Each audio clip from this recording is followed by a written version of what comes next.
that was a small tour. You can say India is a very vast country and so rich is a cultural heritage.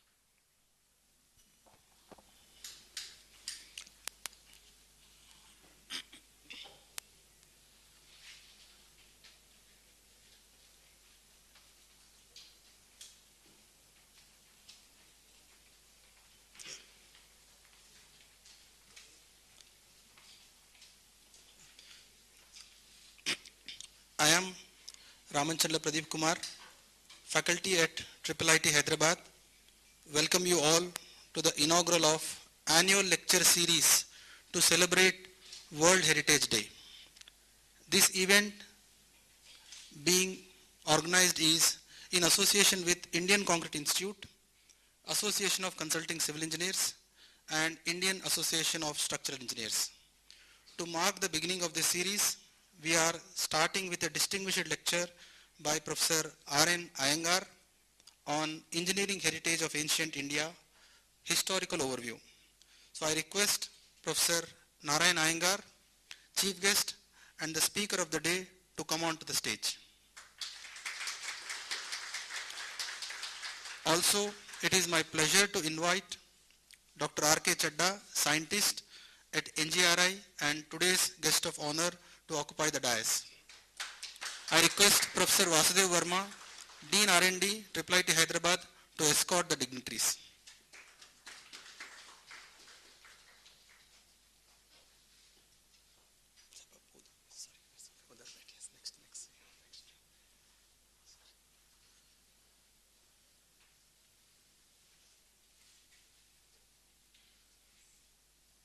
It's our honor to offer floral welcome to the dignitaries.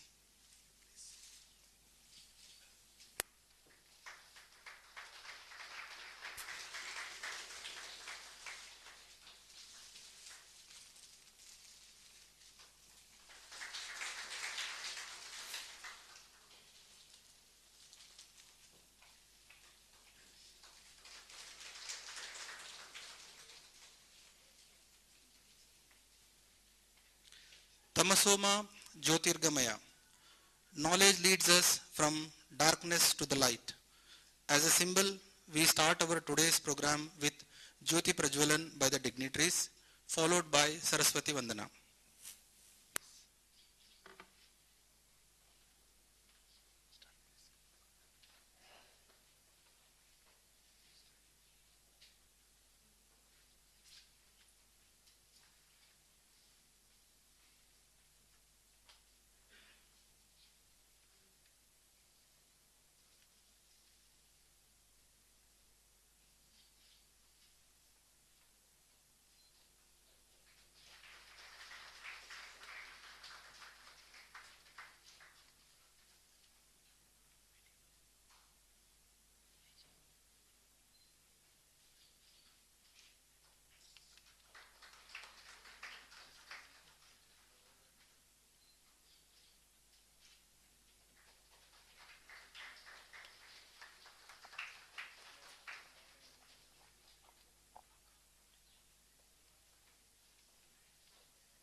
जाड्यापः।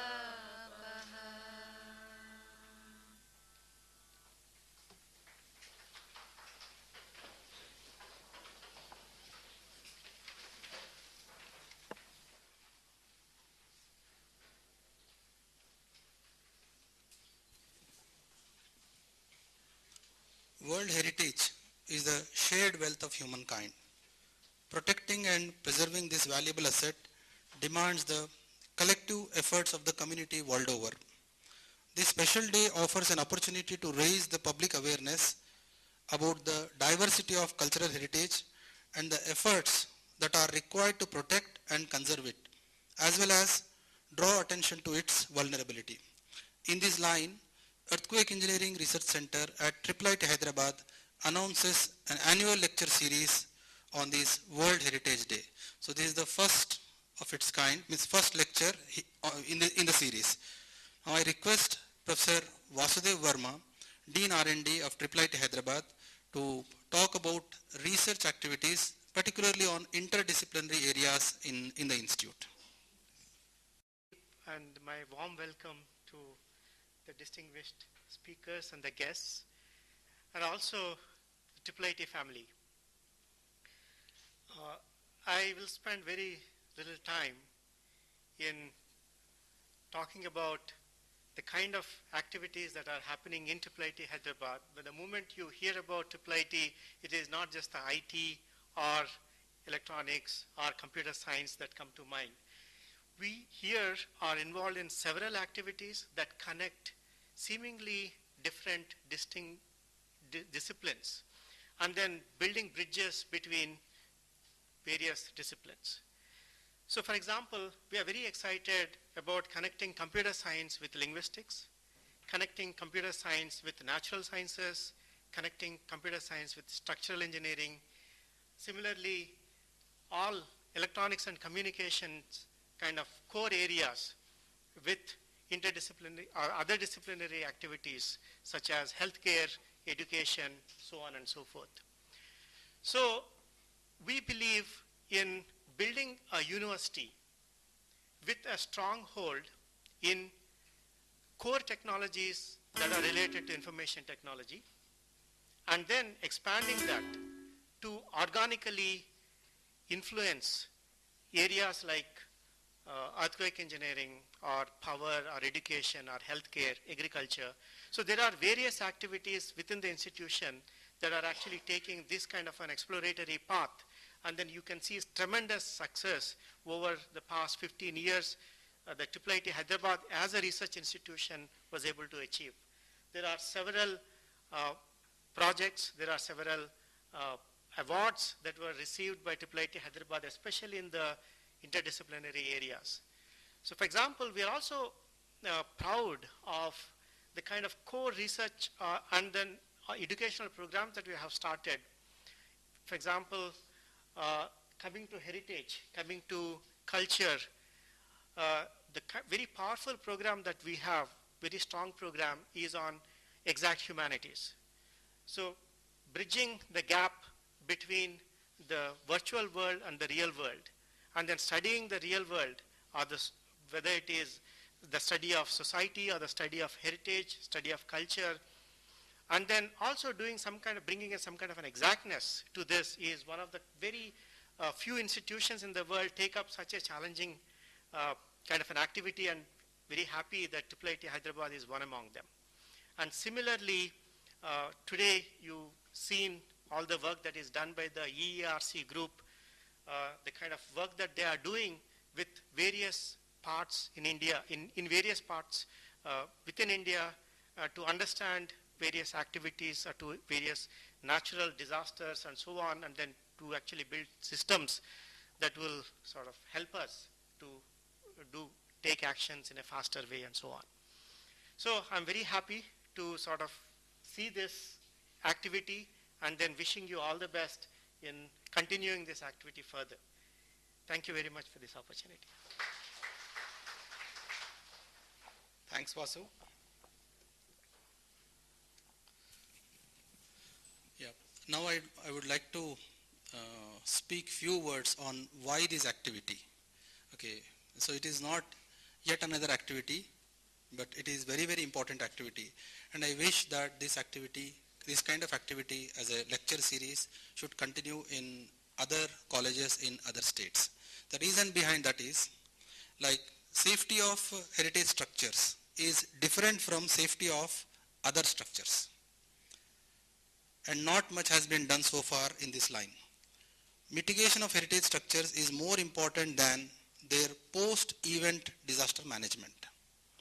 So currently, in the preservation of monuments, private sector involvement is not there, very, very minimal.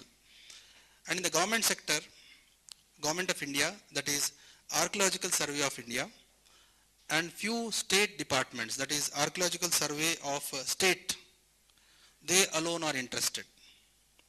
So in general, there is a lack of knowledge and the background in this subject. And hence there is lack of interest and of funding.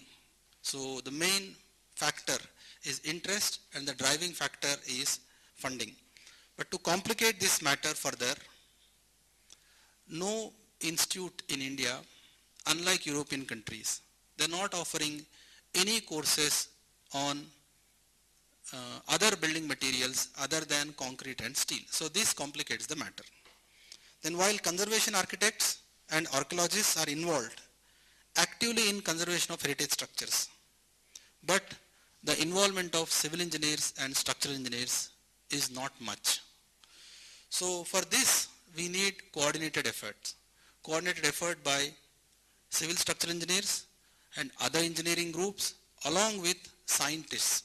So now I request Dr. R.K. Chadda, senior scientist from NGRI, to speak in line of like how to bridge this gap between scientists and engineers.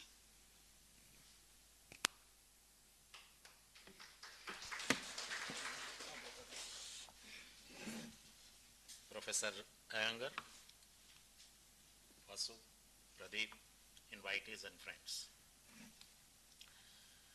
It's really a great moment of excitement for me to be associated with this function today, the World Heritage Day, which is being celebrated.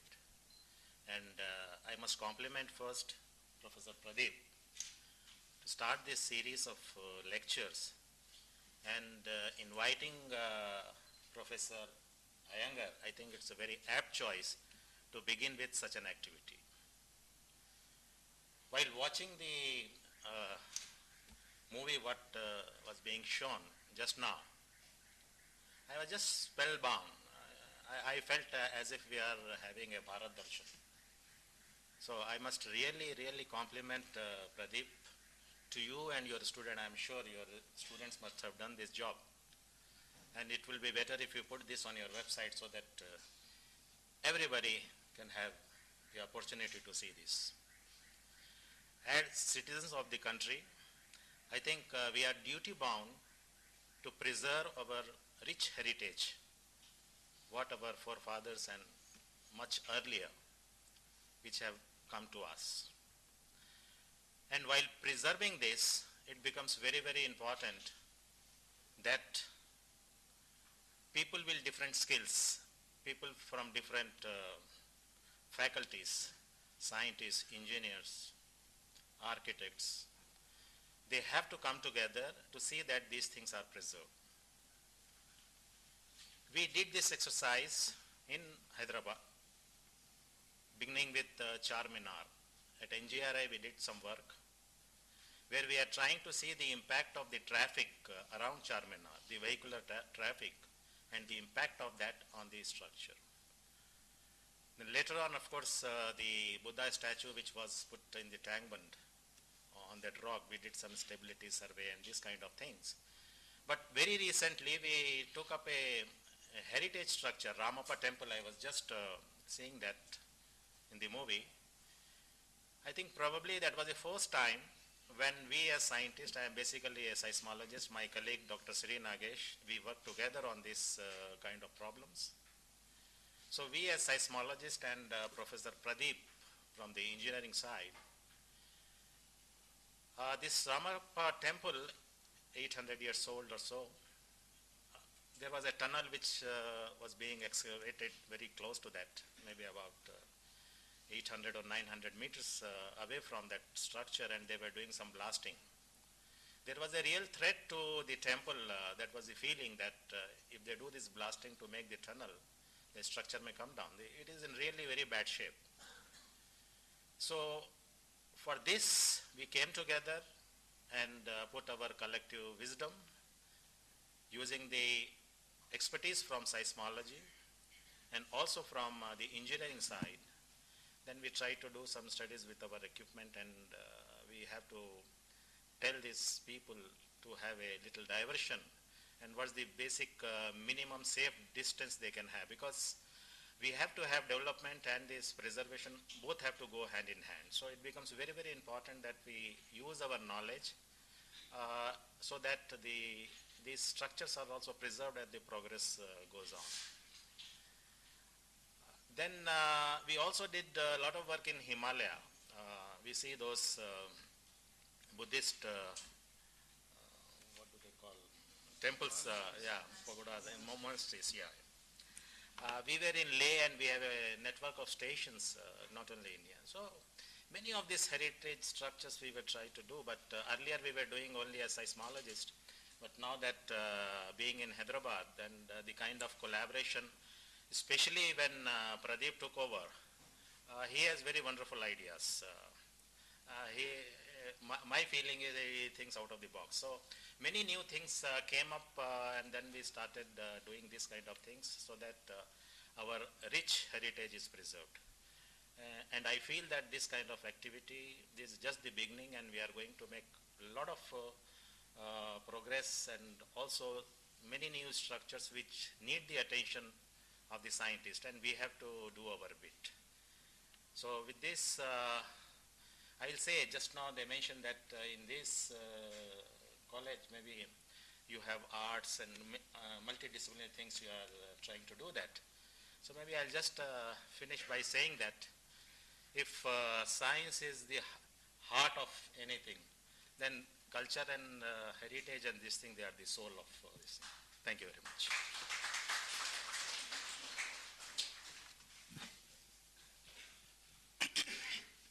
Thank you, sir.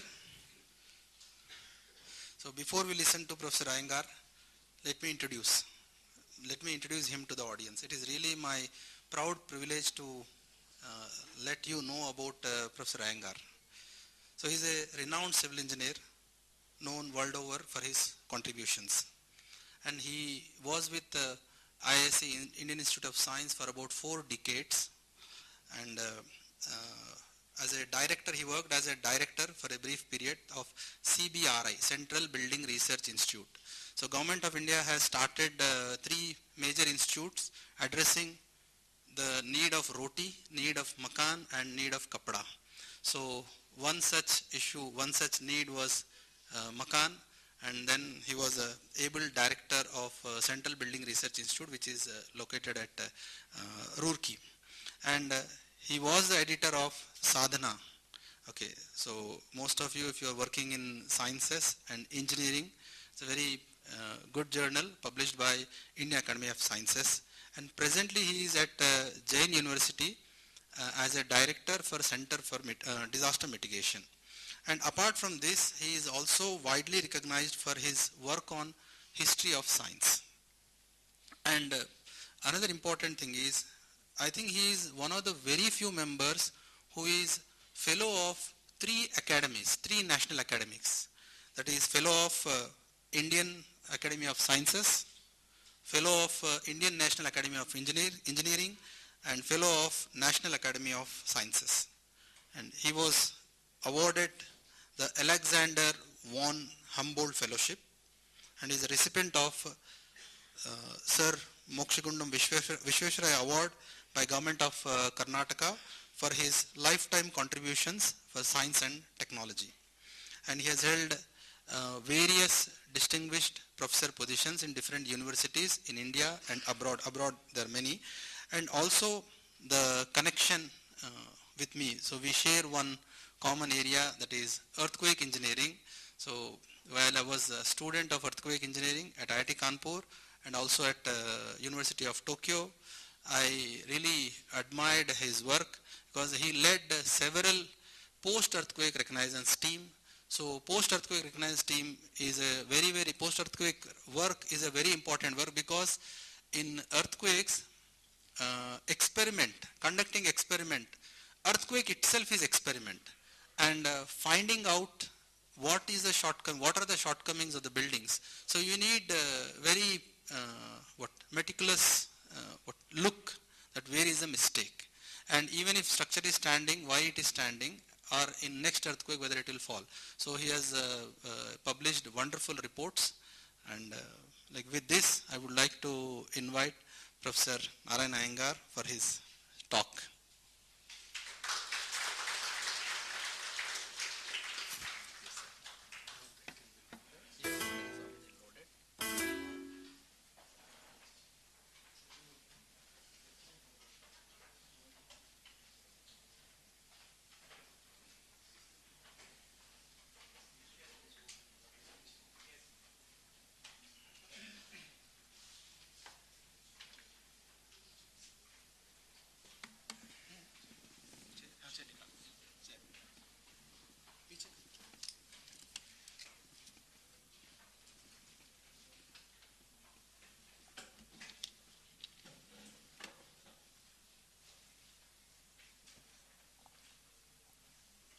Good evening to all of you.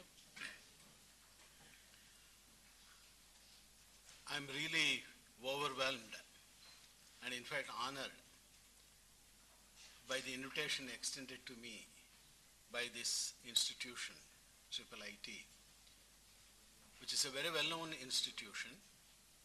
And as Professor Ramanacharla already said, we know each other for quite some time. And I had visited this place last year for another meeting on earthquakes. It appears that somehow heritage and earthquakes are connected. Earthquake engineers and share a common interest. And it is very appropriate that Dr. Chedda has been the chief guest today, and Dr. Nagesh is also here, who are very well-known seismologists of this country, leading seismologists.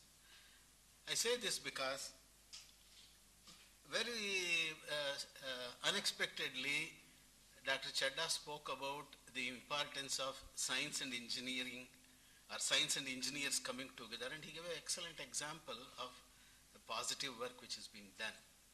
I have to say this because generally it is felt, engineers and scientists, particularly when it comes to seismology, they don't see eye to eye.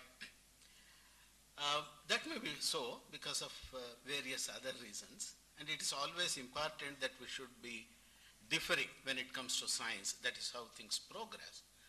But we share the common heritage, and that heritage is common to everyone.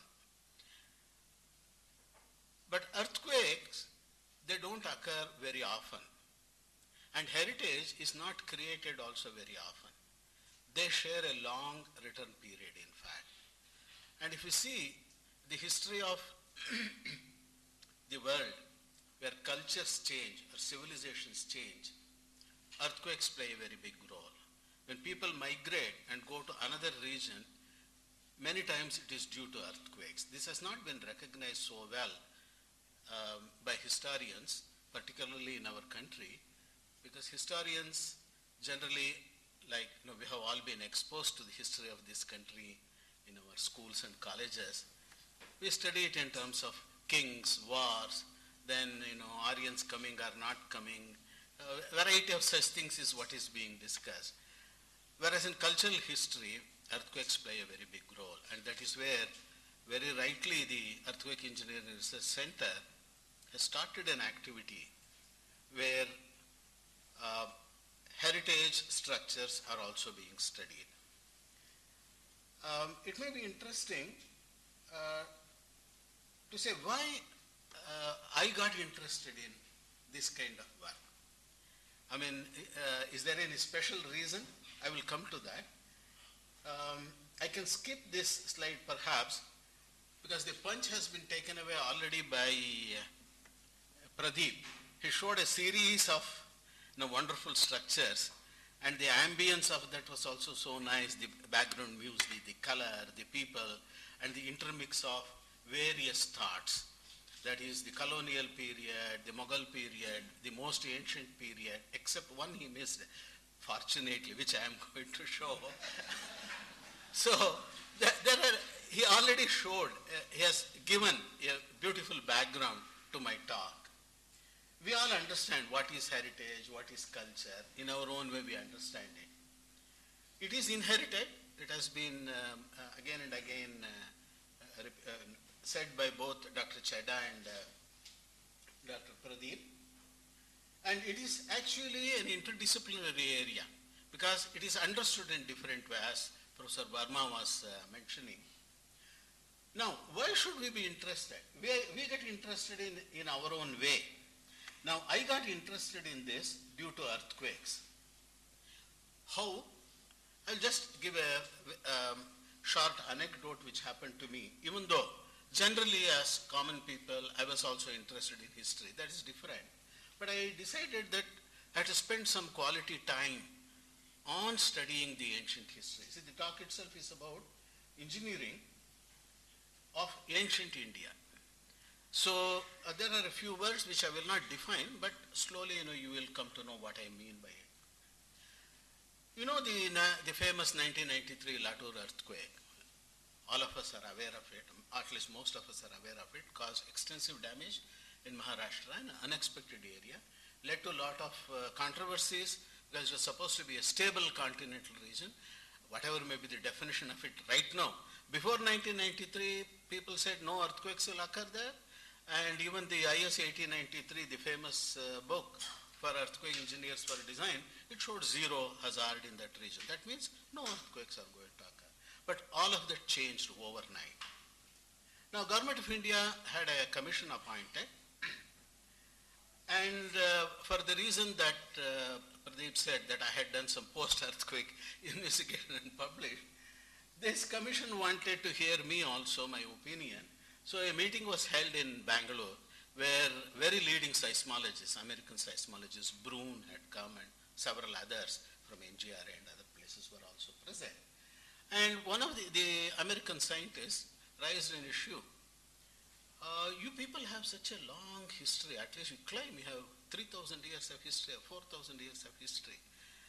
In that period, earthquake definitely should have occurred even here in Latur region in South India. Even though the return period is longer, but since your history is so long, there should be some reference to it. Number one. Number two, earthquakes occur in the same place where they have occurred in the past. It is our famous karma theory or punarjanma theory. So we know that the future earthquakes are also to be expected more or less in the same region. That is a helpful point if I know where the past earthquake had occurred. This is the concept.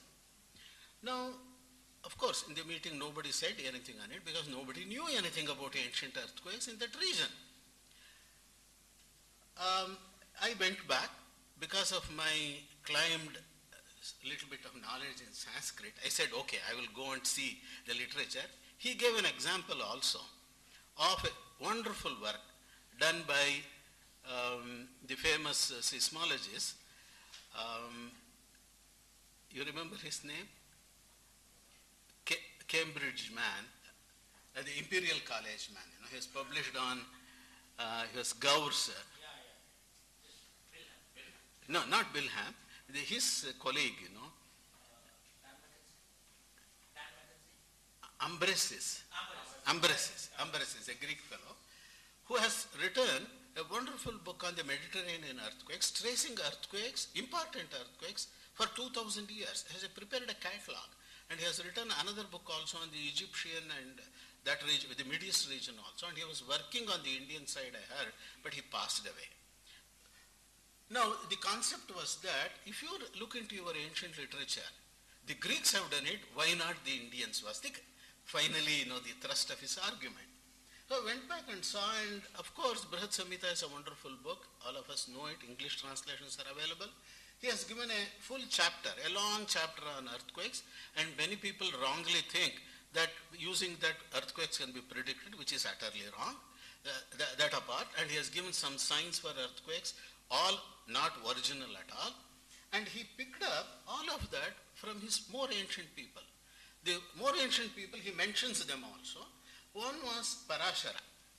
And this Parashara's description was all in prose, and to the extent I could understand, he was the most ancient person in India who studied natural sciences. So this attracted me for the last nearly 20-25 years, and that was my introduction to heritage. So I started looking into the importance of this, and to understand him, I had to collect so much of other information also about buildings, about structures, about a variety of other history also. Today I am going to not talk so much about this Parashara's work. Recently I published this book also, Parashara Tantra. It was released by a famous scientist, Professor Adam Narasimha, just in 2013, very recent. I reconstructed this from the ancient literature of Parashara, which is quoted by others. We don't have the original book available, and hence I had to do my own way of things putting together and all that. But I will not explain what this contains. This contains much of astronomy, ancient astronomy. It can be dated based on archaeoastronomical approaches to about 1300 BC, based on the visibility of a star called Agastya or Canopus in west, which is visible only in India. It was not visible in Rome because of northern latitude. It was visible only after about 3000 BC in India also. So it is historically a very important observation, and Agastya, as many of you would be knowing, culturally extremely important. The Agastya temples, Agastya Muni, so many things about Agastya. So this attracted my attention, hence I spent quite a bit of time. And the other things, apart from astronomy, that's what I want to draw your attention, was about earthquakes. That is the thing with which I started. Rainfall. He lists the regions affected by earthquakes are listed. And for rainfall, he was the first person to say a cylindrical vessel as a rain gauge was used to measure rainfall. So some type of average rainfall is also given. This has been later taken by others. So this is a heritage. I wanted to trace it historically because my talk is about engineering. The engineering is quantification. So there is difference between architecture and engineering. I will come to it maybe in a later slide. And very important, he talked about soil testing. The soil testing is available, of course, in many of the Shilpa books, but who was the people who started this? That was my curiosity. And this is the tradition of Parashara who started this. And what he said was very simple.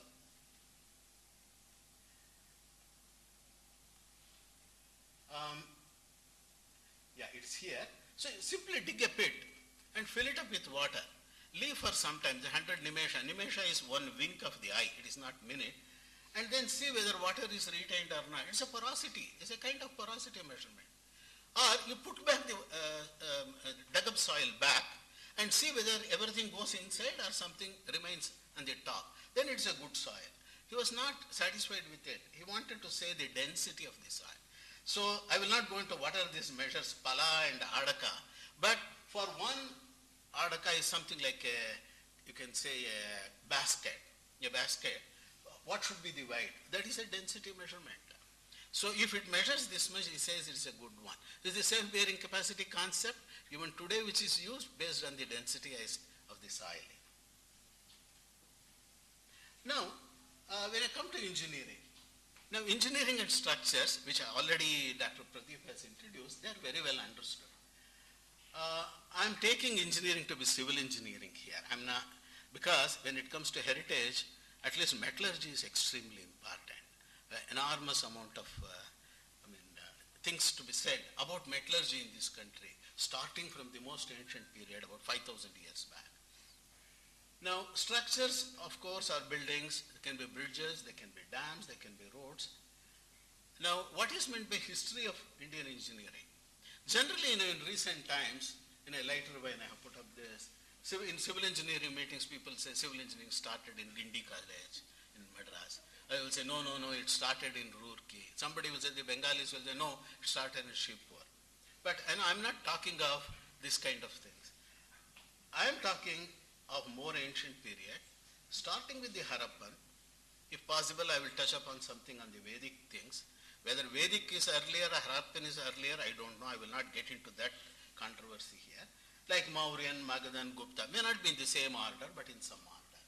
And perhaps come to the most recent period, the colonial period in my own way, but not in the way that he showed, or the Warren Hastings house he showed. It's a wonderful thing, because Warren Hastings was extremely particular about the culture of this country. He was the first man who encouraged Sanskrit studies, and he got the Bhagavad Gita translated into English. He was the first person. By paying a person, he got it translated. For all the good work he did, you know that he was arrested when he went back to England, put behind bars. That is another story.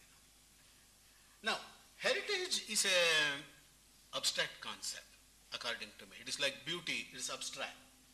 We can feel it, we experience it, we passionately feel for it to different levels. But it is the other face of heritage, which is history, which makes it descriptive. Otherwise, it becomes purely emotional, like music. I hear a good music, I feel happy about it. But musicology gives some other face. If you are able to identify what is the raga, what is the thing, then it gives a different picture. Now, heritage and history go together, and since I'm in an academic institution, I'm just taking a slightly academic approach to this. Now, several aspects of cultural history of India are very well studied and recorded. When you talk of civil engineering, there is no systematic study at all, as far as I know. Because architecture, okay, there are many books, but on engineering, history of engineering of India, of the Indian engineering, there is nothing, to the best of my knowledge. There are a few publications or papers, that's all.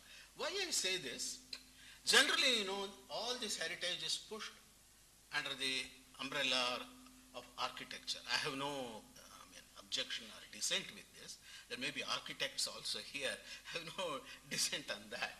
But the spirit of engineering, which makes possible the vision of an architect to come into a 3D reality, has to be recognized. This 3D reality is not the virtual reality, which somebody was talking a few minutes back. It is the actual reality on the earth. That is engineering. And that engineering, at least today in academic circles, when as civil engineers we talk in terms of planning, site selection, marking and measurements, drawings, scales, implements, the things that we use, then models. Many times we make models for even dams or bridges. Then trial and error experiments. Building materials become extremely important. Construction practices, regulations, labor, management, maintenance, protection, a variety of things. All these come under, of course, civil engineering. If you combine all of this with architecture, I have no problem with it. But today, at least in this country, there is some kind of, I won't say a difference of opinion, but the ancient approach was both architects and engineering went hand in hand together.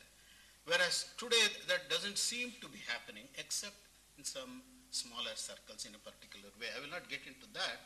And hence, I want to go to the most ancient period.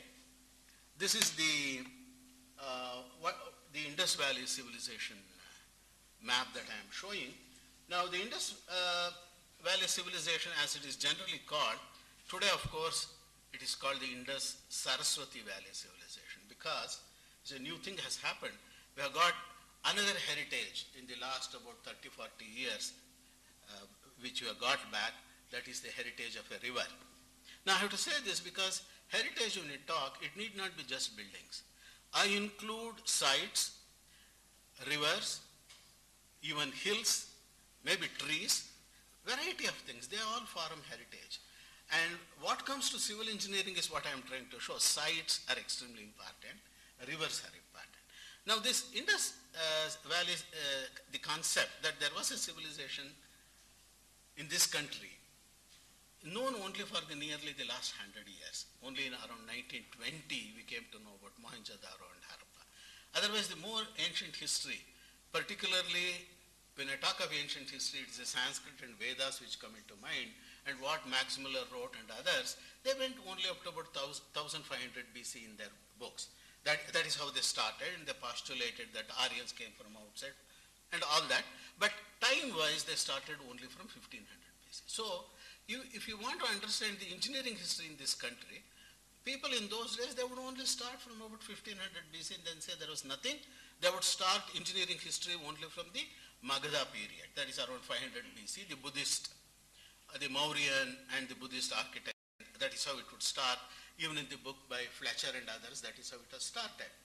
But once we know that there was a civilization in this country, a new question has come up, and this becomes a prized heritage for us in this country. And this civil engineers cannot overlook.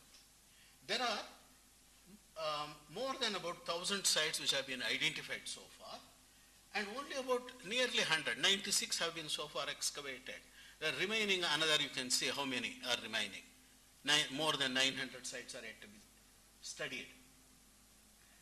Now, after this was known, the historians have divided this into three groups: the pre-Harappan, the early Harappan, the mature Harappan, and the late Harappan. This is just a historical division. Just to understand, as I said, the heritage, you can put it into some bins and try to understand. You would see here the Indus River, and there is also another thing which is shown here, the Saraswati thing. And this gets combined here. You would see this region, there is the Gujarat region, the Kutch region, the Saurashtra region, extremely important region culturally, historically, religious-wise, earthquake-wise also. So you would see that how a long arm connection comes between these things. And there is still an unsolved question whether this civilization ended because of tectonic activities or due to what. The various reasons are put up. Earthquakes may also be one of them. May not be the only one, may be one of them. Now, this is a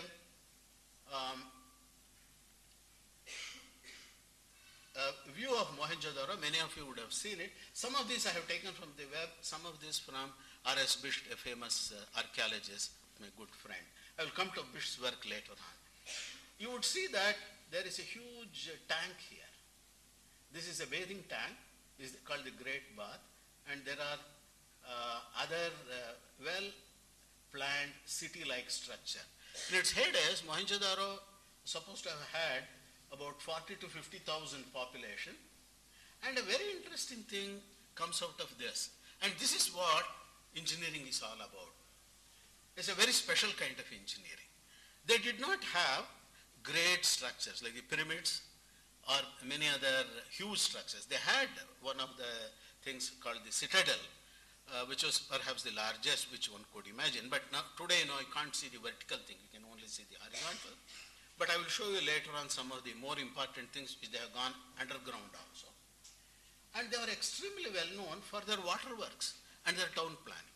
Town planning I have already showed how they had a grid kind of thing, which even some of our modern cities do not have.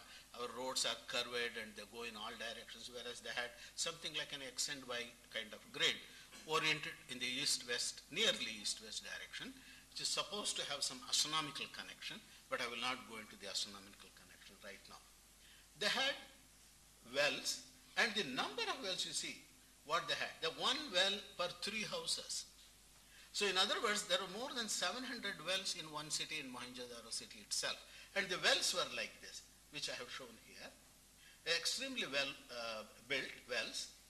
And you can see the kind of bricks they had used. They had used burnt bricks, kiln burnt bricks. Also they use in some places sunburnt bricks. And they were kind of a trapezoidal one so that they fix up neatly. So these wells are even now remaining as they are. And they had drainage system. I will come to the drainage system which has been studied very well. And they had corbelled culverts for drainage. Surprisingly, even though they had circular wells, they did not use arches for this. This is a very important thing when it comes to engineering heritage. I will come to it later on, the historical development. But these are all beautiful structures which are still remaining, and civil engineers in this country cannot overlook this. Now, Mohenjo-daro is what I showed, and that is in Pakistan. So if I'm not going to be too much of a nationalist, I want to show what is now available to us in In India, it's there are large number of sites. One I am showing Dholavira, particularly because I visited this place and it is a lovely site even to this day that you can learn, you can see, you can understand, you can feel passionately for the ancient culture which you had, and also it raises so many new questions. New questions which become problems for research work in an interdisciplinary area. It may be about how they built the things or how they had the waterworks done, or it may be the town planning, or it may be the earthquakes of Bhuj and the Kadir Islands which are there, or the faults which are there, which I will show in the next the next slide. Now this is a reconstruction based on the plan. These are the two rivers which are flowing there only during monsoon season, because in the most ancient period, this was not on land. Today it seems as though it is on land, but there were actually islands in the ocean, at least what those people considered the sea, similar to what the stories come in Mahabharata that Krishna had to go and he had to attack a king in the Aparantaka region, which was an island city. So this is very similar to that kind of situation, which will be more clear in the next one. You can see this is the run, which looks like an ocean. This is an computer-based reconstruction of the town. And this plan has been studied extensively recently by a French scientist who is settled in India, by name Michael Danino. Some of you may have read his book also on the Saraswati River. He has studied the dimensions to see what proportions they were using, what could have been the connection of this to the later Shilpa books, because the Shilpa Shastras say some specific dimensions. Is there any connection between these? He has studied, but I will not go into that here. This is how the artists have visualized how the buildings might have been looking like. There is still a signboard which you can see here, which is preserved, not in the vertical position but in the horizontal position, because it has fallen down. This has not been deciphered. Maybe it is the name of a king or name of the town itself. We are unable to read it. The population of this has been estimated to be about 20 to 25,000 in those days. It was a fortified city. Today, if you go and see, you can see the remnants of a stone dam. I showed you the two rivers in profile. The Shilpa Shastra books, many of them which you can see, the Narada Shilpam and others, they suggest a town should be built where two rivers are flowing, and in nearly the meeting place you can build a town is what is mentioned. This seems to fit into that situation, but I am not sure of that. But you can see the remnants of this stone dam even to this day. Now, this is a picture of the waterworks in Dholavira. Now you see that the kind of engineering they had to get water during the monsoon season. They were in an island. So water everywhere, not a drop to drink. That was the situation for them. So they had to store for the remaining 9 months, even 4 months water they were getting during the monsoon. And these were all rock-cut water tanks. And you would see in Mohenjo-daro, the soil condition comes into picture, as it happens in all engineering problems. There the soil was different, alluvial soil, whereas this Kadir Island, where Dholavira is located, is hard rock. And that rock had to be cut to preserve water. And how did they cut? This is the Bronze Age, that is before 3000 BC. They have been dated. The dating is possible based on what NGRI and others do on C14 and other approaches. So it belongs to something like 2500 BC. It's a mature Harappan period. And there was no iron tools available during those days. They had to do it only with bronze tools, and they had to cut these. This is actually a water tank, what I am showing here. And they had something like 16 such water tanks through which they would get, they could store water. And it is a fortified city. See, the water has to go inside, because from outside they store, and on the eastern side, on the front side, they stored water, and again different levels. Through gravity they made it flow into the city. And that was a beautiful hydraulic engineering, I would say. From outside it has to get in and into the well. So this is the Dholavira well which is there inside the city. So it's the most remarkable hydraulic engineering in the Bronze Age. And even to this day you can see that well, and if at all some water is stored and they make an experiment, you can get water inside the city also, there would be in the well. And the well, if some of you might have visited, I don't know, the marks are visible still of the rope marks with which they were drawing water. So it is a wonderful example of civil engineering about which, it is, heritage is all about that. And this is not limited, of course, only to Dholavira. Now, new sites have been dug in Haryana. Now, some Haryana heritage buildings you showed.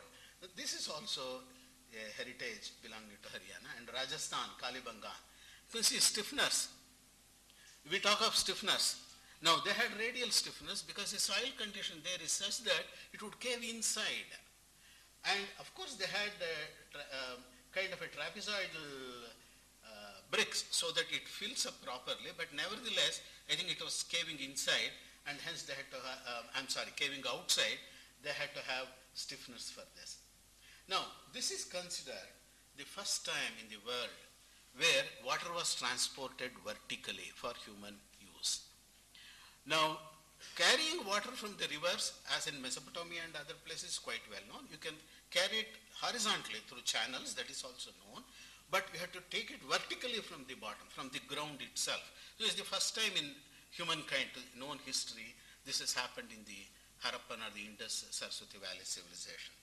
Now, if engineering is about skills to be used for societal purposes, you can't find an example better than this, in fact. Now, they did not stop at this level. They went beyond. And that's where the story of earthquakes and all that also come into picture.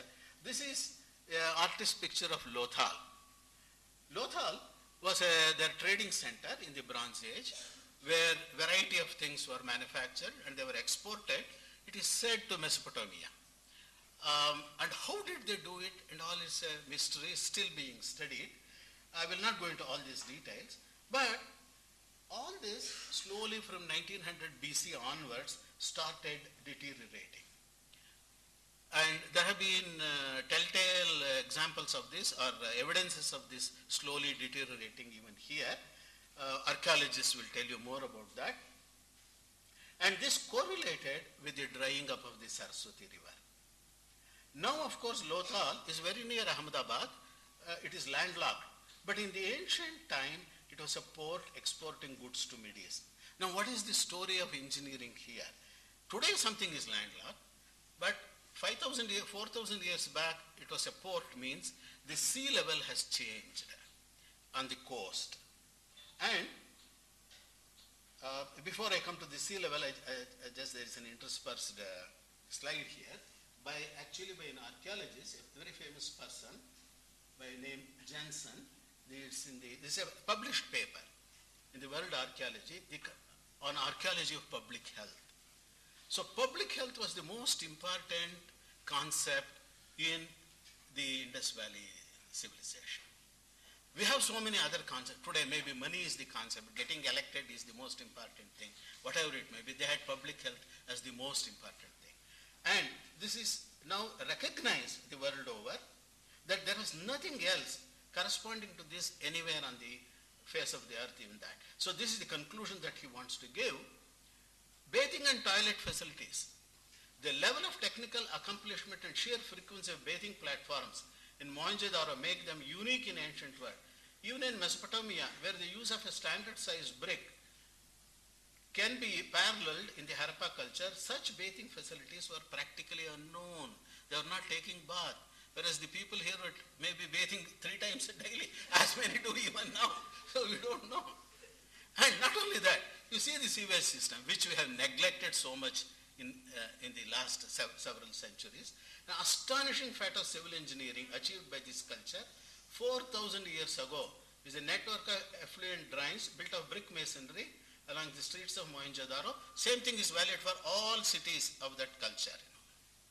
The drains mostly ran along the houses on one side, normally unpaved, some 50 or 60 centimeter below the surface, U-shape in cross-section, typical.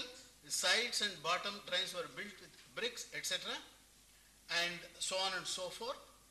And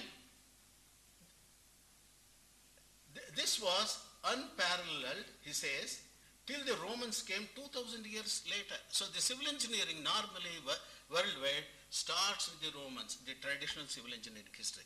I said in India it starts maybe modern civil engineering only about 200 years back, but in world over with the Romans, but actually Indian civil engineering started 2000 years before that. So this is what I want the ERC to recognize. Now we can still learn from this history, and that is what I want to briefly show here. This is an expanded map of Saurashtra, today's Saurashtra. Saurashtra is a peculiar thing. It is like a hill overall. In the center is a slight elevation, so all the rivers flow approximately axisymmetrically outside into these places. And this is the Gulf of Khambat. Lothal was somewhere here, and they had to go to Dholavira here and then further export. It is said that they went like this and not like this, because this to negotiate was very difficult with their boats. They had to go like this. And this was a kind of a low-lying channel also which was there. Now, of course, these are all controversial topics which NGRA and others, Dr. Chedda and others will be investigating. Now, Ahmedabad is somewhere here. Maybe in the next slide it is there. And Ahmedabad is on this basin. So if an earthquake occurs, the basin effect is going to be there. Now we think it is landlocked, but in the most ancient time it was not landlocked. So it is built upon some kind of soil. This is the one. Yeah, this is the map which I showed. You can see this is actually Dholavira somewhere here is the Kadir Island. This is where this town was built. And all these red lines are faults. Some of them are active faults. And maybe they did not know. So they built up there for their own reasons, the social reasons. And the earthquakes might have caused considerable damage. Even this day, you can see a retaining wall in Dholavira with there is a crack. And people say, paleoseismologists, that this may be due to the earthquake which occurred sometime in 2500 BC or so. And you can see the present day situation in this region. Ahmedabad is here. The Bhuj earthquake, 2001 earthquake occurred here. So this is something where heritage and earthquakes get interconnected. And we have to wonder also about what happened to Krishna's Dwarka, which I wish geologists and geophysicists take it up and see, because we know that it was somewhere in that region. Present-day Dwarka was perhaps not the original Dwarka, because even the scriptures say that it got submerged somewhere. So where is it? What happened to it? So this is something which we have to reclaim our own heritage, we have to study. That is where science and engineering can help. Now, if you leave 1500 BC or so, then we don't have much evidence in terms of primary evidence. See, after all, for this kind of study, the evidence is going to be, as I said, the sites or the structures or something which I can tangibly handle with. We don't have much, except when you come to about 500 BC, then only the second urbanization in India started. This is the remains of Pataliputra, something which I'm showing. But this period had a burst of civil engineering activity connected with, if you see Kautilya's Arthashastra, you will see large amount of concepts which are connected with civil engineering. Rainfall measurements. He gives what was the rainfall in his region, in Avanti, because Ujjain was near Avanti, which also belonged to the Magadhan Empire. And he also gives in other regions of his empire what was the amount of rainfall. He describes a measuring vessel also, which perhaps he had borrowed it from the other person, Parashara, whom I said. Because my dating of Parashara is about 1300 BC. My interest was to see whether there was something between 1900 and 500, something I can locate. The only thing I could put was this. There are only two texts which belong to that period. One is the Parashara Tantra, the other is what is called the Vedanga Jyotisha. Some of you may be knowing, which is a oral text, which is, remember, later on written down, only around maybe 500 AD or so it was written down, based on astronomical information given in that Vedanga Jyotisham, not the modern Jyotisham of the Rashis and the horoscopes. That Jyotisham is typically Vedic, which says that the northern solstice started when sun was associated with the Dhanishta Nakshatra, that is Beta Delphini in modern terms. That could have happened only in around 1300 BC. We don't have any other evidences. A very interesting thing about Kautilya of that period was their fire safety regulations. You get surprised. You see, I talked about in the previous one on water supply, on management of sewage, drainage system, and in Arthashastra you would see on fire. I think they were building with timber. It depends on the building material, depends on the social concepts, depends on the ideals they had. And there is in the Sanskrit text, there is a description of what is called a Chandragupta Sabha, which is supposed to be a big hall where the meetings were held. And in the movies you would have seen Chanakya being pulled by his hair and thrown out. That was in the Chandragupta Sabha, which was built of, it had wooden columns. So maybe things got burnt and all that. And Chanakya prescribes very severe penalty for ignoring fire safety regulations. It is almost amounting to 1 monthly salary of a palace official.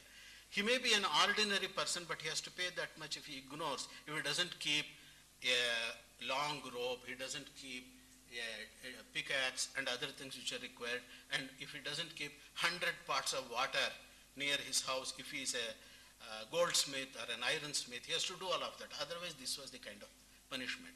If you see the present day building codes, the fire codes of Hyderabad will be same as in Bangalore. It is 200 rupees per year is the penalty. People will simply throw away, let it come to 10 years, 200 rupees maybe a month, I am sorry. So even that is extremely small, it doesn't matter.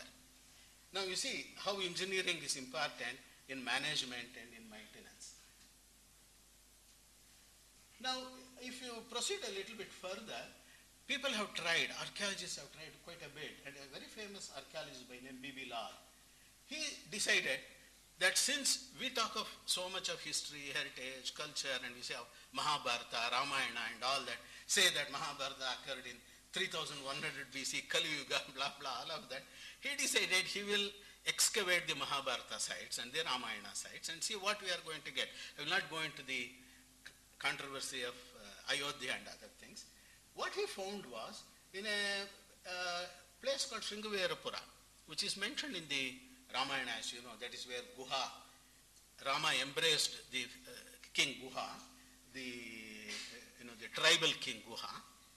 There is a beautiful waterworks. He excavated this, and this is on the banks of Ganga river, and there is several layers of purification of water. It comes at a high level, and the muddy water has to settle here, and then by overflow mechanism it goes to the next level, and there again it gets purified because all the mud will remain here, and further it gets purified and people can go there and go inside and take that, and there are waste weirs. If it becomes too much, it flows back into the Ganga, so that nothing is wasted, it goes back.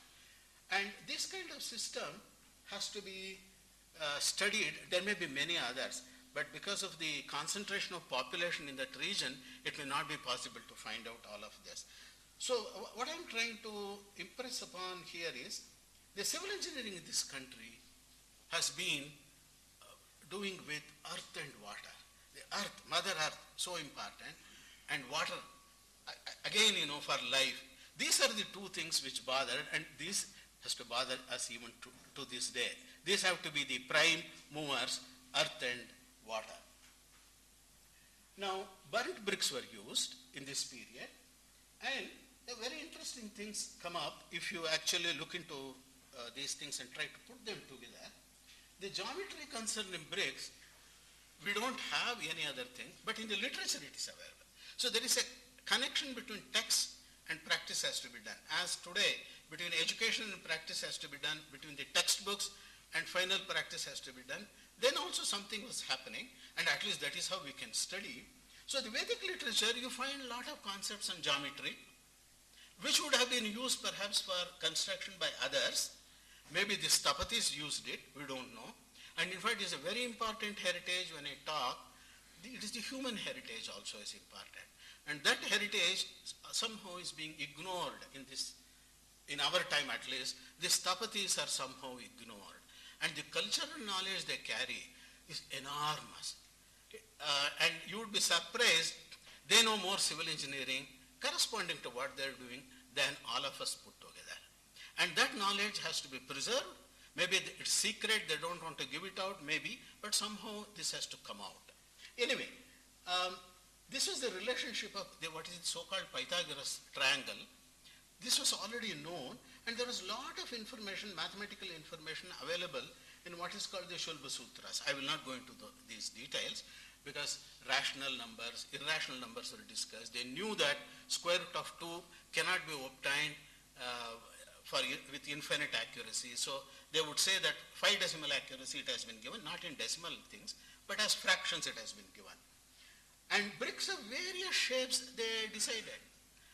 And if you see the Vedic injunctions of how to build the chittis and all that, they say use triangular brick in a corner, use a rectangular brick, use a circular brick, use some other kind of half semicircular brick is what they say. Why did they want all of this? Becomes an interesting question. That is for a religious purpose, and this religion would have interacted with civil engineering because this demands civil engineering. This is actually a Vedic altar with burnt bricks, 50 feet by 40 feet. Maybe people who work in Himalayas might have seen it. This is in Purala. While I was working at CBRI, one of the best things I could do was to visit this place and take a photograph and see how this structure is. Today, of course, people talk of this Somayaga and all that, even in Hyderabad and other places they seem to have done. I don't know how they did it, but this structure is still available. In Purala, you can see it.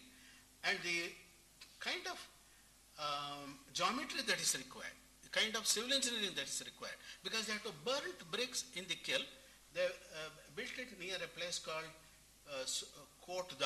Int Court, very near this, about 2 kilometers from this place.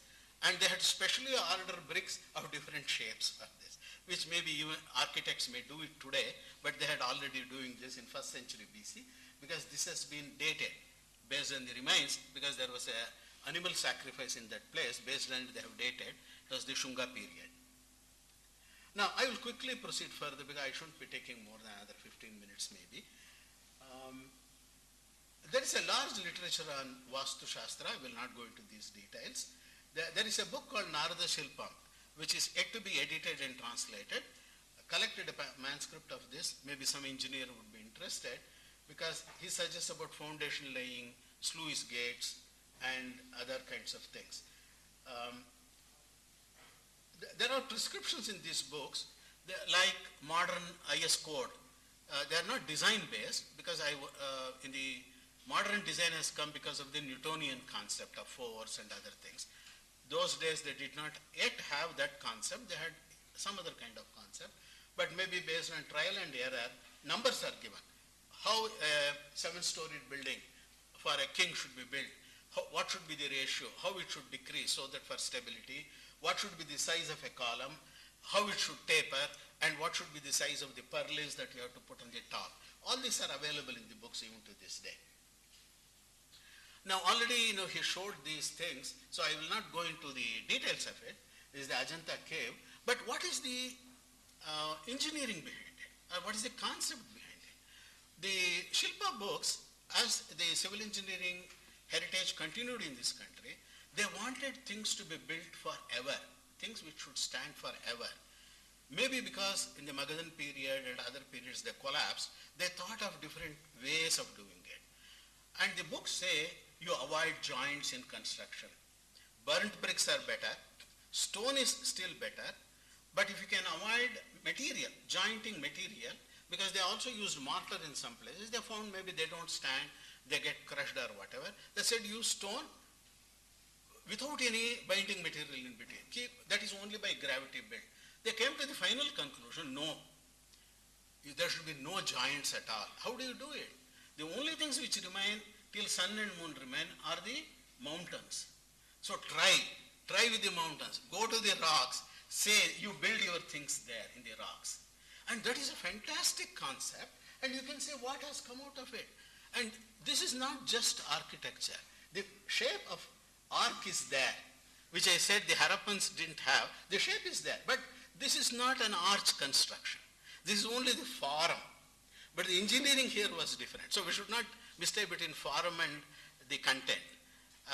The form is there, but this is not an arch. But the engineering is fantastic because in rock itself they had to carve all of this. And one example from Mangalagiri, the rock itself, the columns were hewn in the rock. This kind of thing, I don't know. Maybe later on, the carvings were done, carpenters tried to do it, but these people did in rock itself. And this is again engineering, and they brought in other concepts also into engineering. Philosophy, history, and this is the descent of Ganga and Mahabalipuram. And you should watch this on a rainy day, when there is a drizzle, how rain will fall along this, and this is a whole rock. And this is the best piece of architecture and culture that you can think of. It's almost a world heritage. And it is not only these kind of things. There are hills of that kind. See, Western Ghat is described as a world heritage today. But getting a heritage tag is an honor, but preserving that is a very big responsibility. And if you lose it, it's a shame. Now, the kind of modern engineering we talk was also present in those days. I will get into quickly with the kind of water that was there and the skill that engineers exhibited. This is an example from Kashmir. Today, Kashmir is in shambles. That's a different matter. I'm talking about information given in the book by Rajatarangini, Kalhana's Rajatarangini, he wrote in 12th century. Again, something to do with earthquakes, but earthquake aspect I am not covering here. In the 9th century, there was a severe earthquake in that region, and there was a huge landslide. And the river Jhelum, what you call today, it was called Vitasta in those days, Vitasta got blocked. And the king there had no way of doing anything. There was famine, and the villages were submerged in many places, and whole rocks had fallen and got blocked. If you know what happens in the Himalayas, the rivers get blocked, the channels, if there is a landslide for several days, and suddenly one day it may break, and that is going to cause huge flood also. Here it was the rocks which are lying there, and he did not know what to do. This is all related by, in the book. You can also read, English translations are available. So then there was a person who was considered a kind of a crazy fellow by name Suya. His original name was Surya, but they were popularly called Suya. And he would say in every meeting, I know how to solve this problem, I know how to solve this problem. The people did not believe, but the king, because he called his spies and wanted to find out, because even his ministers could not solve this problem. It was a village called Nandaka which had got flooded. So he called this fellow and asked him, what are you going to do? He said, I want only money. You give me money, I will solve the problem. See, the minister said, don't do that. But the king, because he had no other option, he gave him money. Some parts of money, he said, you take it. This fellow went to that is what is described here. He went to that river, that village Nandaka, and he poured all the money into the river. And then he went back to bring one more pot to go to another place. Then the villagers who were there, they were hungry for nearly 15 days. They all jumped into the river looking for the money. This is a golden dinar. And in that doing, they removed the rocks and other things. So it all came to one side and there was some relief. So this fellow came back and asked them, okay, now I will give you more money if you work for me. They said, yes, I will do that. We will do that. So he stopped it with a stone dam. He brought all the stones which were there, he diverted it, then dug up the further thing, and then he put also stone walls to the river, which are standing even to this day. And then after a month, the king also came, and he asked, maybe he got it inaugurated or whatever, like our ministers. Then the stone obstruction was removed, and the water started flowing, and people were happy. And in honor of that engineer, Suya, the king, the Davanti Varma, he built a city. It is Sopore. It was originally called Suryapura. Today it is called Sopore. Unfortunately, a lot of problems in Sopore. This is the history and heritage of civil engineering in this country, you know. Now, this has already been covered, so I will not get into this. It's a beautiful masterpiece of engineering. That is the Ranika Vav near Patan. Many of you would have seen this, and it is structural engineering. It is not just architecture. It is not just ordinary civil engineering, because it is underground. The whole thing is underground. You will not know what it is, and you go below and below, below, and finally you go to that place, and it's so beautiful. I was awestruck when I saw that. I just could not. But the engineering is enormous. And the social aspect of it. The Rani and her retinue could go there for taking bath or whatever. The priest could go there to collect water because it's a beautiful Vishnu Vigraha there on the other side which you can't even touch, which is like that. But ordinary people could draw water from outside. There's a well outside, even to this day, you can see that, and people could draw water from there. So everything was combined, and this kind of engineering is what we have to practice perhaps, you know. Now, the other things are quite well known. You know, they come to more recent years, 9th century, 10th century, the temple complexes. So they had a new concept. The town and the temple, the structure and the temple should be together. Today we think the temples are different, the structures are different, towns are different. No, everything has to be together because the society has to be together. Now I will skip this and I want to go to the next more important one. I will take 5 minutes if you don't mind. Pradeep, maybe extending a few minutes of our time, because again this big question remains. He showed about the Brihadishwara temple. We know from history that they drew the Amalaka on the top using an inclined plane 10 kilometers away, and it's a National Geographic channel, and those things, and even students know about all of these things. But what is the engineering which went there? How did they maintain their records? Who was the Sutradhara there? Who was the Shilpi? How much money was spent? Tanjavur something is available, Srirangam also something is available, but did they make drawings? Did they make any scale models? Now, definitely they should have done all of this, and you look at this temple. This is the Konark temple, which again he showed, but this is only the front part of the temple. The back part is not there. It has fallen down. I will come to it. This is a masterpiece of engineering, not just of architecture, and I was interested in it because apart from the symmetry, beauty and all that, there is a design which is involved in these wheels. And if you see the photograph, it is as though the whole thing is running and a chariot which is running. How did they imagine it? Did they directly build it? It could not have been. But where are the evidences for this? And we have to be thankful to an artist by name Alice Boner from Netherlands. She became more or less an Indian. She stayed in Varanasi for about 35 years, and 1889 to 1981, I'm sorry, a Swiss trained sculptor till 1978. And I just want to read this because we had to, when it comes to engineering heritage, I want to offer my obeisance to this lady. Her passion was Oriental art, particularly the art of India. Rich cultural history goes back to at least 3 millennia, although it is lost, it's a perishable, foreign invasions, whatever it is. And to this, Alice Boner was drawn over and over again. Fortunately for her, she kept a diary. And she wrote into rather infrequently. What she did write was deeply personal and fascinating insight into her creative artistic life, etc., and the geometrical underpinnings of this Indian temple. That is the Konark temple. Fortunately, this got published also, is available as a book, and this book gives all the information that we want. These are palm leaf manuscripts actually. She, with her Orissa colleagues, she collected this from some place, and one set is supposed to be still preserved in the Puri Jagannath temple. Another copy she got from some village nearby, which was in a dilapidated condition. She got all of them put together and wrote this book. Something more is there to see. You can see this is the actual original visioning of the thing. So this was the original Gopura which has fallen down. This is the only thing which is remaining right now. They had a plan of the temple also. See, in civil engineering we are taught, maybe today on AutoCAD, on the computer, not on the drawing board as we used to be done. But here, they had to do it on palm leaf they did it. To scale they did it. And he has given the scale and all that also. I will show it later. And this is a zoomed view of that. You can see this.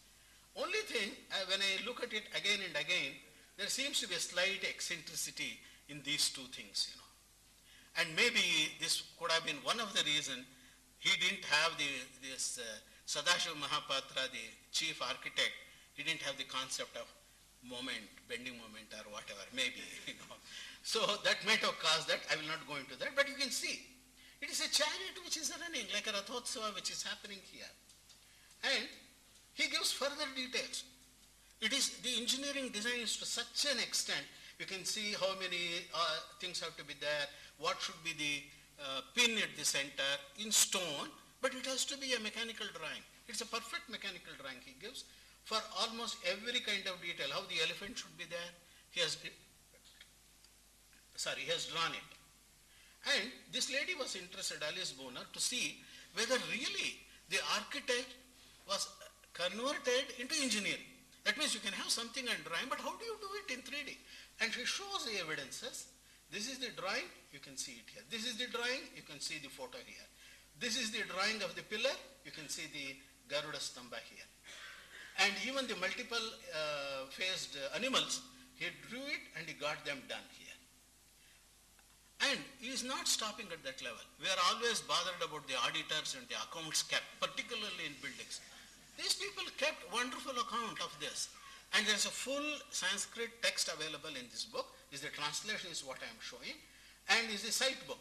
See, I worked as a PWD engineer for 1 year in Karnataka PWD. The first thing I was told was I had to keep a diary and I also had to maintain a measurement book. Measurement book is supposed to be very sacred. I don't know how it is handled nowadays. And these people kept it. As a site diary was kept, the site book is available. See, after 700 years, 13th century, it is available. This is the only temple for which at least we know the details. He says how much money was given, what is the name of the person, who are the two people who quarreled and left and went away, who got married during this, because for 12 years they built the temple. This is only for the last couple of years, the site diary which is available, for the original which is not available. This is a heritage by itself unparalleled in civil engineering history. And Alice Bonar writes in her introduction, for none of the Byzantine churches, the medieval period and the late period in Europe, such kind of details are available. And why only for this temple it should be available? I have a feeling it should have been available for several of the temples that have been lost. And we get so much of information on this. There is a drawing available, how the stones were transported. See, because it's a stone temple, stone is not available near Konark in the coast. It will be brought 100 kilometers away from this place, from this hill. How did they bring it? They had artificial channels and they had the boats, and in the boats they came up to this point, and there were several channels, and from this it came. There are 3 different quarries they used. All this information is available, and how much money he paid is available. Then how did they lift this? Again, engineering. They had the scaffolding. Today we teach design of scaffolds and all. The scaffolding they had with their own bamboo and these kind of things. They had a lift. This is the most important thing according to me, the progress between the Brihadishwara temple and this temple. The Brihadishwara temple, the inclined plane was used to drag it. Here the heavy things were not dragged like that. They used a crane. They lifted vertically. Using, you can see, counterbalancing with the help of elephants. See, it is the intelligence and the skill which matters, the availability of what is available which matters. People pulled it using pulleys on one side, and they had to have a counterbalancing mechanism, the help of elephants with large stones. They had failures. He describes the failures, and there was one death also. He describes that also in that book. And this is something like what we use for our motor cars, a jack. You do something like this, it tries to go vertically, but not too much of a height. But small height it can go, and with the help of that, they lifted the stones. And they had, of course, these kind of pulleys. These are all described in that book. That's why I'm showing. Yeah, this is the jack mechanism, like a reading frame. You keep on doing like this, lever arrangement, then you can lift it up a little bit. And stones were transported on boats, several boats joined together. And there are other information, I will not go into those details. The failures, deaths, resignation, internal dissensions. The sculptors from Madurai, sent by the father-in-law of the king Narasimhavarman. Because Narasimhavarman, because of political reasons, he married a South Indian lady from Madurai. So the Madurai king sent some sculptors. They did not see eye to eye with the Orison sculptors. There was a skirmish. But the chief architect could not send them away because the queen would object, because the queen's father sent them. So he says what kind of work was given to them. So that was also finally used and all that. And this is the audited account. They all put their seals. They said the account is correct, so no CAG problem here. And this was actually a copy of a copy. I will not go into that detail. So the person who said, because his forefather, great-grandfather was the person who wrote it, and you know the Palmleaf manuscripts have only 200-year period. They crumble. So somebody has to rewrite, then only it will go further. This person rewrote it, and that is how we are having this. Well, anyway, I will, shall I stop here? You know, 7:30 is the time we gave, you know. It's 10 minutes past. Okay. Go for 5 minutes and we'll take some questions. Oh, okay, fine. I just wanted to show something further, but there is no time. I will skip this. Some work which, when I was in the Indian National Academy of Engineering as the chairman of the Heritage Group, got 2 works done. One was our Domes and Walls of South India, an engineering work by my colleague Dr. Jagdish. And there is another one by an architect, Ashalata Tampuran, for the heritage buildings of Tirunelveli. Both are published by the Academy. I will not go into the details. How the Harappan, corbelled work slowly became the arched work, and what is the transition? This is engineering heritage. It was because of definitely the Persian influence. The Bahmani Nawabs, they brought from Persia the people who can work with the arches. And this attracted the attention of the Vijayanagar kings. So they had a hybrid engineering where the corbels were used in the lower level, arcs were used in the higher level. This is the elephant stable actually of that. And this slowly, because the Vijayanagaram kingdom collapsed in 1560, the Talikot war, then it went into Chandragiri and then into Tamil Nadu. So you can see the migration of this arch work in the same way to Chandragiri and then to Tamil Nadu, particularly in Jinji. And Jagdish and his colleagues have worked out where these are concentrated in the slowly in the 17th and 18th century. Then, of course, we come to the later period. This is about measurement. There's another book which is published. This is about water. The waterworks are extremely important as heritage, which is usually ignored. There is actually a thesis from IIT Delhi, which I have used here. Now, you see, there were large dams in this country. As per ICOL definition, if the dam height is more than 15 meters, it's a large dam. There are several large dams. Guntur is a large dam. Mysore, there are large dams. These are all very old dams, about 1,000, 1,200 years old. Now, why I am saying this, these kind of reservoirs, a large number, 37,000 in Mysore, Karnataka, 42,000 in Tamil Nadu is what Sankey writes in 1860. Nowhere else is there in any other part of the world. This is published in the Proceedings of the Civil Engineers. This is a hardcore civil engineering information.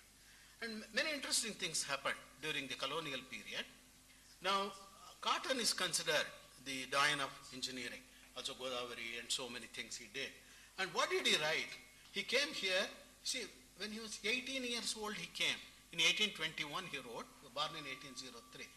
The contempt with which the natives justly spoke of us on account of neglect of material improvements was very striking.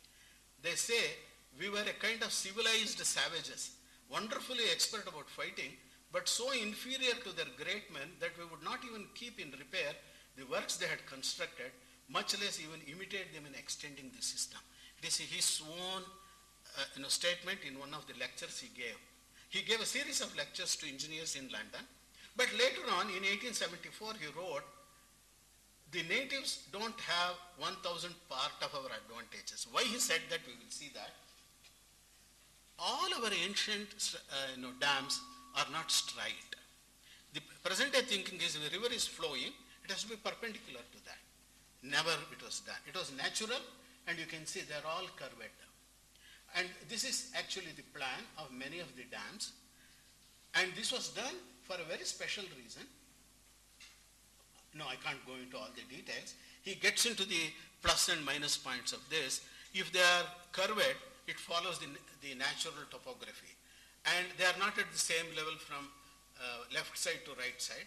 If it is lower in one level, there is no silting. All the silt goes away along that direction, so that at the other part you can have some canals for irrigation. This was a beautiful idea. They recognized it, but nevertheless, he says that the Madras engineers did not accept it. They wanted everything to be straight. And they did meddle with one of the most beautiful dams, that is the Kallanai, which was built in 2nd century AD near Srirangam. It's called Kollidam. It's called Kallanai even now.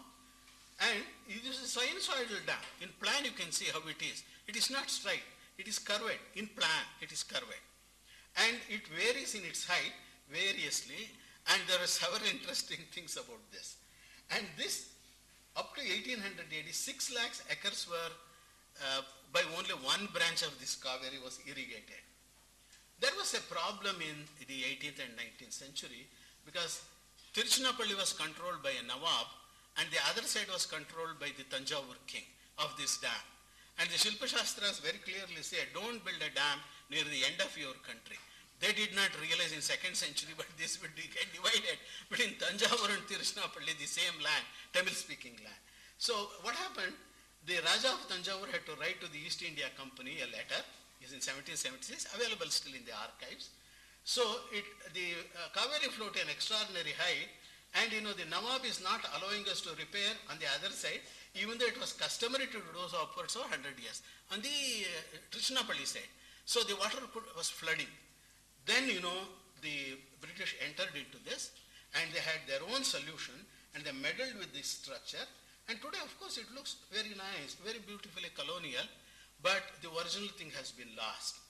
Now, this is where some out-of-box thinking, as our ancient did, is required.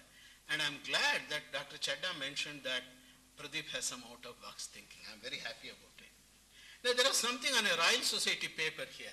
I thought maybe because there are scientists here, they may be interested. What kind of information attracted the British when they came here in the 17th century? This is a paper published in Royal Society in 1683. 1731 it got published. It was not only the well foundations of North India, that is Agra and other places, the technology which went to, the British took up that technology and improved on it. They improved on the mortar. There was no cement in those days. Portland cement came only in 1835 or 1850 or so. I'm talking as almost 100 years before that. See, the governor of St. Helena, that is West Indies, he visited India for about a week or 10 days. He came to Madras, and he was, as a very, pious Christian, he visited the steeple which was being constructed, the first church, and he wanted to see the kind of work that was going on. And he was impressed upon to write a paper and communicate it to a very famous astronomer, Halley, who was a royal astronomer and who was the president of the Royal Society in those days. So he is the co-author of that paper, Raleigh is the co-author of the paper. What does it say? How the Madras people prepare mortar. That is lime mortar. And how good it is, how strong it is, how beautiful it is, and how did they do it. And he recommends in this that British people also should replicate it in London, except with some changes which may be required. And he says, what are the things to be added to this? Molasses, jaggery, and all that. And he also says, the Indians usually, the contractor, puts a small quantity of fine lime so that the laborers don't drink from it because it's fermented. So, see, he writes it. It's a very important information, he thinks. And he says so much on this, and how it is prepared. This thing has been perhaps lost. And the second quote has to be given. And he says, in the church steeple that was building when I was left there, also ornaments, columns, and you can see the S, this is some, this is not F. This is the old English, it was written like German.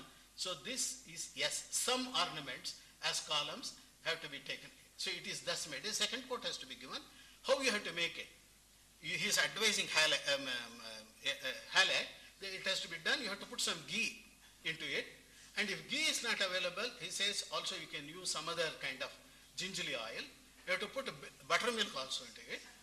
And yes, I am finished with this. And it has to look like chocolate as it is done in England. So it comes to that position, and then other things have to be added. And he also compares that in China, where he has gone and seen, the mortar is red in color because they mix it with blood of lamb, sheep and other things, whereas Indians don't do that. It is pure white. It is better than stucco work, a plaster of Paris, the Italian plaster of Paris is referring to.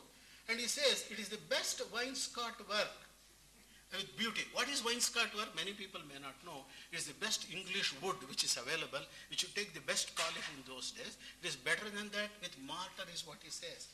And he says, sincerely I am further. Well, I am come to the modern period. It's again heritage, but with built concrete and steel as he was mentioning, because it has to be earthquake resistant in the Himalayas. Thank you. I have just taken you through a bird's eye view.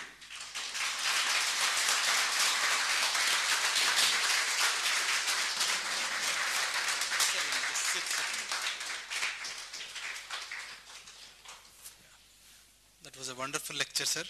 Now, I request if there are any questions, we'll take before we proceed to the dinner in the guest house. Any questions?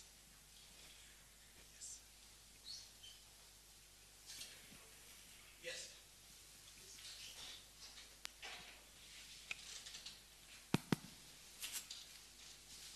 Good evening, sir. I'm Kapil. I'm an entrepreneur, not a civil engineer. Just came with an interest of understanding more about the cultural heritage. Yeah. My question to you is, in the post the British era, since the independence, have we as Indians have built any structures which are really heritage to be to shown for the future generation? Like how we talk about Taj Mahal or Ajanta Ellora caves. The last 60 years, have we been successfully done any engineering work which can be marveled and talked about by our people? It's a difficult question to answer because heritage comes only with history. Yeah. Only history will judge. There are many big buildings which would have been done 100 years back, 500 years back, which we do not consider them as heritage buildings today. So whether have we done anything of that kind? I don't know. There are other people who may be able to answer that. I have seen some of them which I am impressed, but whether they call it heritage, I don't know. So for example, somebody said about the Lotus building and the Baha'i temple in Delhi and Akshardham in Delhi and in Ahmedabad. I am impressed with them. But whether to call them, I don't know. But heritage is in a civil engineering concept, because you said you are an architect, you said. No? Entrepreneur, I'm sorry. Now, we have built other structures also, a nuclear reactor, which has to remain for 1,000 years. It has to be a heritage structure. There is no option on that. But we have built. There are dams. There is a tall dams. There is no concept of decommissioning a tall dam, a theory dam or whatever. They have to be standing there. They have to be heritage.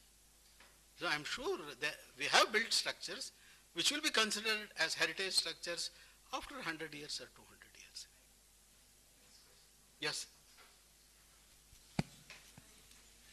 I am Sudhakar. I am basically a student of physics.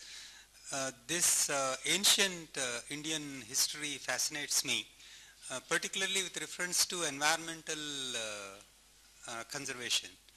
Now, between mature Harappan to Magadha, there is a dark period of almost 1,000 years. Okay. Now, we see big temples, but where are the forts and palaces built by the likes of Ashoka and Magadhan emperors? If there are, I don't see any of those remnants in the excavations, but we seem to concentrate only on temples, and that too only in the 5th and 6th century BC. And at the same time, when Harappan people had active trade with Mesopotamia, where they built mega structures, either for gods or for the kings, they are conspicuously absent in the Harappan structures. Are we missing something? And what was the period in which the sophistication in the design and technology grew prior to Harappan? You mentioned almost 7,000 BC to 3,000 BC as the pre-Harappan period. Are there any actual archaeological evidences? Yeah. There have been some archaeological excavations of the pre-Harappan period. Books on archaeology described it before 3000 BC. They have dated with unburnt bricks and also other kinds of structures, particularly in the northwestern region. Now, you raised 3 or 4 questions in your thing. There are monumental structures in the Mesopotamian region, whereas such monumental large structures are missing in the Harappan region, at least to the extent we know that. Yes, I think it has something to do with the social perceptions and their goals in life. As I said, these people were very much concerned about their purity, personal hygiene, public hygiene, and neat town planning and these things, whereas those people had, their concepts were, world view was perhaps different. Without evidence, I shouldn't be speculating on it. But the 1,000-year gap that you mentioned between the late Harappan and the Magadhan period, my personal feeling is the collapse of this civilization, the so-called Harappan civilization, started with the drying up of the Saraswati River, because the sites are concentrated along the Saraswati, the so-called Gaggar Valley or whatever. I'm not going into the controversies of the Saraswati River, but there was a river in that region, and these people are concentrated on that region. They would have migrated to the Ganga Valley region later on. And for what reason this collapse, I don't know. But when a civilization slowly collapses, there is a peak and then there is a decrease, all the arts and other things might have been forgotten. And who are the people who are going to take it forward? They are the people who are in the lowest strata of the society, who could escape and go away from that place to some other place. They have to restart everything. So in that period, there would have been some incursions from outside also. People might have come into the country. So there is a new thing which started happening.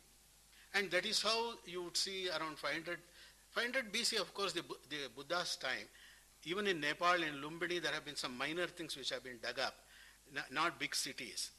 And why the palaces are missing, my personal view is, they built in timber. The palaces were built mainly in timber.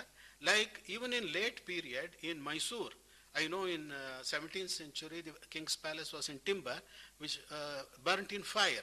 Later on they started building with other things. Timber was preferred for various reasons. Easy availability, people were able to work. And you can see in Kerala, they have a special architecture, special books on timber joining and all that. That's also covered in the other book. So timber, fire is the major problem. So they would have got burnt because of it, termites and other things would have eaten. That is how the building material changed. They wanted the monumental buildings. Kings did not want monuments for themselves. For the religious people and for the goal of the society, they wanted monuments, the culture to grow. So that is how the stupas and temples started coming up. This is my personal feeling. I hope I have answered your question. I don't know. Yes, sir. Yeah. Okay. My question, sir, this side. My question is more from an environmental point of view. You mentioned about good sewage system in the Harappan culture. I believe the sewage system is about taking the sewage outside the city. But once it is outside, how does one treat the sewage? In the rural areas, the problem is solved by going to the fields. But in an urban area, is there something available, and how does the old cities treat their sewage? And then put it in the river, or? No. To the extent we know there were pits which were there. Whether they went into the river or not is not known, actually. It is not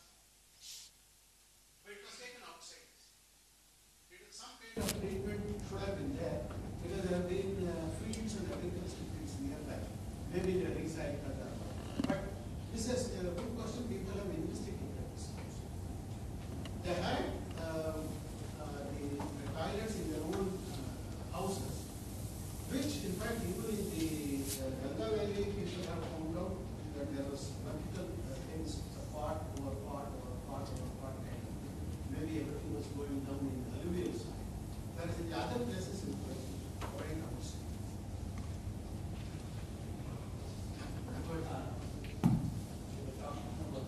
Engineering aspects of the. We know that Qutub Minar, the top two blocks, I mean the top two floors, collapsed due to an earthquake. That's what it said so. But still, in spite of repeated ground shaking, Qutub Minar stands tall because the site is such, is filled with alluvium and the frequencies of the ground motion are such. What's your take on it? You think it's an engineering marvel which they built, which could withstand earthquakes, or it's just by chance they built that tall structure? The research problem, as you have posed, there could be a combination of variety of reasons. One is, of course, the you said the top two things. There is a crack and it collapsed. So the frequency of the remaining structure it has got stiffened. It become a higher frequency. So the possible resonance between soil frequency and this has got changed. So nature has somehow cured it. But after the 1834 earthquake, I don't think any large earthquake it has felt. So it has not happened, at least in that region. It could be. And also it is built very strong and hefty. And how vertical structures respond to earthquakes, whether it responds as a monolithic one or there is some kind of energy dissipation in between, I don't know, maybe people will have to study that. Good evening, sir. It's undoubtedly one of the most wonderful lectures I've ever attended in the recent past. Now, the question is a little confusing, so I request you to make out what I wanted to ask you.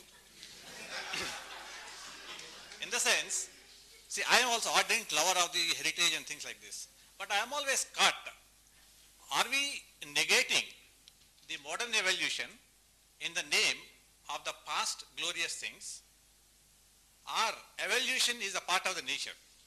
So with this as a background, for example, my uncle is a Vedic scholar, and I asked him, see, whenever there are functions, we actually create so much of wastage. Isn't a mantra that explains the people that this kind of a wastage that we are doing in a function, it's an ill? He says, I have not actually studied the meanings of Vedas, but I have only learned the chantings. What I am trying to say here is that there is a problem, and Indian ways are only implicit, whereas the modern ways are explicit. How do we now finally translate this heritage into a learning, into a modern science? With this kind of an implicit expression that I have taken, are we fascinating too much of our heritage? I don't know whether I will be able to answer the question in the way you want, but I will answer it in my own way. It is, many things are learned by role modeling. We learn not by direct teaching. Something we learn by direct teaching, but something we learn by seeing, observing others. That is what I call role modeling. So if heritage has to be imbibed, it has to be a model, it has to be a role model. Now in a function like this, I don't want to say too much, but it's a role model. Whether it is waste or not, I cannot say. Some people may think that is different. But the integrated effect is there, and that is a cultural trait. And the heritage has to be taken forward, according to me, in a cooperative fashion. Whereas individual learning, in a class, a student learns individually. But here something has to be learned collectively, and it has to be taken forward. So the model that I would recommend is a kind of a role model, a collective model for heritage. certainly something is individually learned, but the sum of the individuals is going to be greater than the ordinary sum. That is heritage, that is culture. So there is the big part or the holistic thing is heritage, whereas the analytical part is engineering.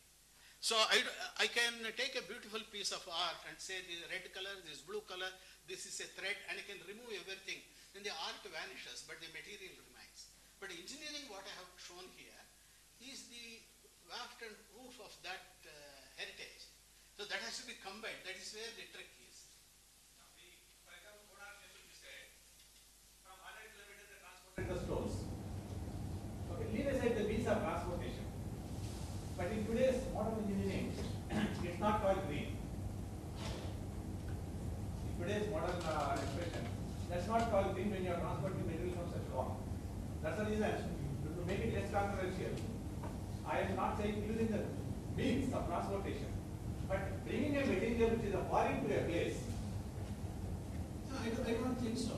I differ from you. I don't think anybody would object to that, because engineering finally, it is the aspiration of the society which you have to fulfill within some limitations, which will have to be decided by the leaders of the society, the administrators of the society. It has to be a collective decision. So anything you can criticize, our election process you can criticize. But similarly, so the ancient society, I may find fault with the ancient society. That is different. But their thing they achieve, and after all, in today's engineering, I have to do based on that only. I'm helpless. I'm in India. I can't think of an American way of solving an Indian problem. That is wrong. So that's all what I want to say as heritage. Yeah, one last question before we go for dinner. Yes, We sir. can discuss over dinner. Sir is available there. This is not actually a question to Professor Iyengar. What I am going to say you may be knowing already, but I bring in instance information from Ramayana on a part of the history of civil engineering in the ancient times. If you read the original text in Sanskrit, which I did, but I tried to understand more in my native language, mother tongue, that is Telugu. The essence of that is, in construction, you must have a chief according to whose instructions everybody should work. There should be a time schedule. There should be utilization of natural materials in the construction and a progressive way of achieving it in completing in time. These are always standing in any project, and every one of these items have been fully described in Yuddhakand when Rama wanted a setu to be built across the sea. The job was assigned to one Vanara called Neela. He has been bestowed with engineering knowledge, and under his guidance, within a period of 7 days, well described of this project, a width of 14 yojanas. One yojana means 8 miles or 13 kilometers approximately. This is the width of that, well defined. And the length is so much that day one they did 20 yojanas. The next day, in a progressive way, standing on whatever is completed further. And it took total 8 days, the last stretch being 8 yojanas. It is well described in all these slokas. But the most important thing is, they used only natural materials, that is, all the hills, hillocks, stones, and trees. But they did not simply dung the trees as anybody would want it. The description, if it is properly understood, a layer of mound of earth, a hillock was down into the sea, and then the trees were used in a crib fashion, crossing each other, and then a soft mound was put on that, stones. The whole thing was raised, and the top was leveled, and the edges were trimmed, and they were holding lines so that people don't go beyond that and fall into the sea. And then they led the entire army of Naras and Vanaras to the other end. This has been clearly described in about 20-25 slokas, and if you understand, all our people of that period are also knowledgeable that they should use only local materials, which otherwise we may do in a different way. But the most important thing is, you must understand, the time period is one very important thing. We are in Kali Yuga, which runs for 4,32,000 years. The previous Yuga, which is Dwapara, is exactly twice of this. And the earlier one, Treta Yuga, when Rama lived, it was 3 times exactly. Please remember this. There are no fractions in this. If you go through the entire information, so a structure which has been reported to have been built across the sea for lakhs of years behind, you can't expect the traces. And people cannot today question as to where Rama studied his engineering or who trained Hila and all these things. Try to take the essence of it and try to use them in your projects. Sir, you are an expert, so you must be knowing it. If you go through that, whatever little I could gather from that, I am only telling that. Thank you so much. What is his name? So Krishnamurti Garu, thank you so much. Not only Ramayana is our heritage as a book, the Ramasetu is also a heritage. Whenever it was built, whoever built it, whatever is a natural heritage, we should preserve both. Thank you so much.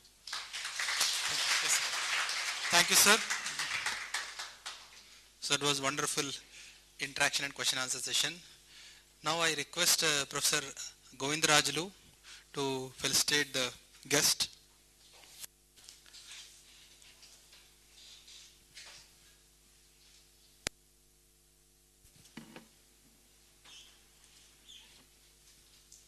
Professor Govindarajulu is Registrar of IIIT Hyderabad.